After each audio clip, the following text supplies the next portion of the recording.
Hey, what up, Long Beach? Welcome back to the 562.org. It's Eli, and this high school cross country video is brought to you by the fine folks over at Naples Rib Company, and all of our cross country coverage is sponsored by Joe Carlson and Debbie Hughes. Thank you to all of our sponsors, and the tradition lives on, and no stopping at any time here at El Dorado Park, where we kicked off the Morley cross country season with two exciting races to get things going. We had slightly hot but not unusual 80-degree weather with a nice breeze as we start you with our boys race.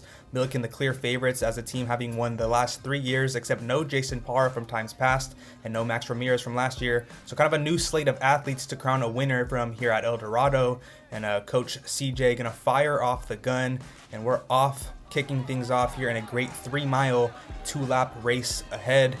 And almost halfway through a lap, the pile was kind of all mixes from all different schools, as we had Paulie's Archie Byram with just a step ahead as you see him peek behind himself. 5 Rams and 3 Bruins also in that group as we approach the 1-mile mark. Closing in on that first lap, it was a variety pack of flavors. Byram with just a step, Tommy Pinkerley looking to creep up for Wilson, and Aiden Ransom also in the mix for Milliken. But behind them, you can see the Milliken advantage, 3 runners in the Bumblebee Blues, and then Wyland Obando also in that pack for Wilson. However, Pinkerley would really start to make his move midway through the second lap. He had a couple of steps on Ransom now at second, and Byram there in third. So kind of just shuffling between those 3. And for the team scoring, you can see the 4 Rams behind them in the next 4 spots, really just helping Milliken stay in position to win this one out.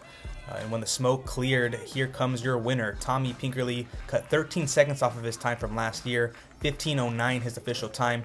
As you see him rep that Brew Crew, love to see it from Pinkerley.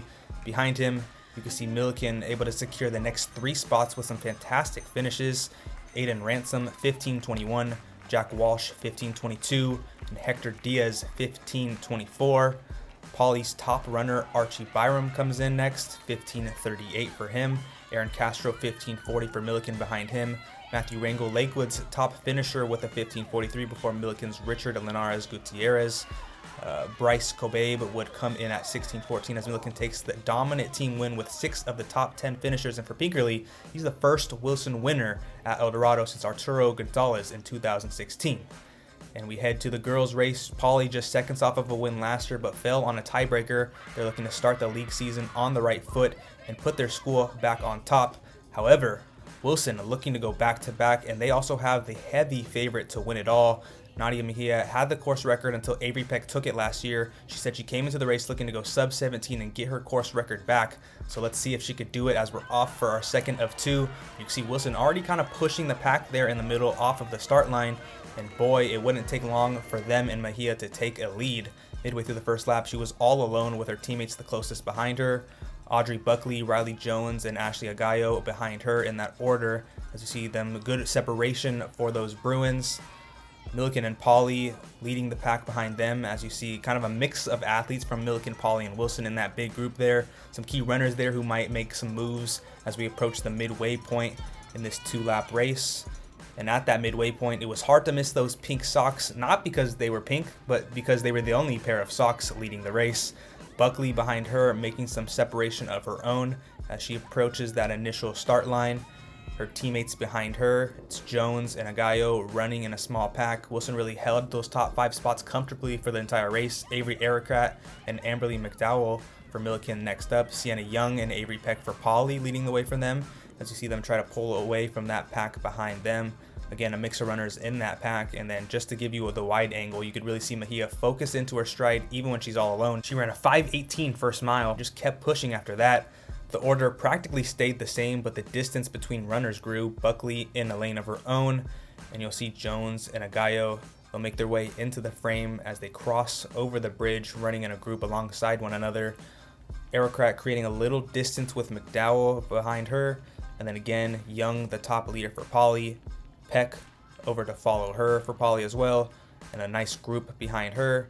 And here it is, Mejia chasing that sub 17, turning up the gears, peaking at the clock, and even leaning while crossing for a 16:58 first place finish. She secures a sub 17, a new course record, and a new school record for any course. Astounding work from Mejia, and get used to the records breaking as she starts her senior year with a bang. Behind her, Audrey Buckley finishes alone in second with a 17:41. Part of Wilson's success to capture the top 5 spots in this race. Ashley Agallo, 18:08.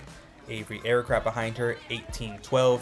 Riley Jones going to round out those Wilson runners with the 18-17. The first time the Bruins sweep the top 5 with a perfect score of 15 points since 2002. Just great work, like I said. Paulie's top finisher comes in next, as it's Sienna Young, 18-24. Amberly McDowell, the top finisher for Milliken, next up with an 18-29. Shariah Lewis-Williams finishes 18-40 for Wilson, one of the 6 top 10 finishers for the Bruins. The pack behind her, led by Jocelyn Jimenez, 18-50. 2 poly runners behind her are Avery Peck, 18-52, and Poppy Wells, 18-53. So, the runners pack it up for the day and go back to the tent after 2 great races to kick off the season. We'll be back at Signal Hill, where these teams face off once again in a couple of weeks. If you want coverage of that and all things Long Beach sports, you are already in the right spot, the562.org.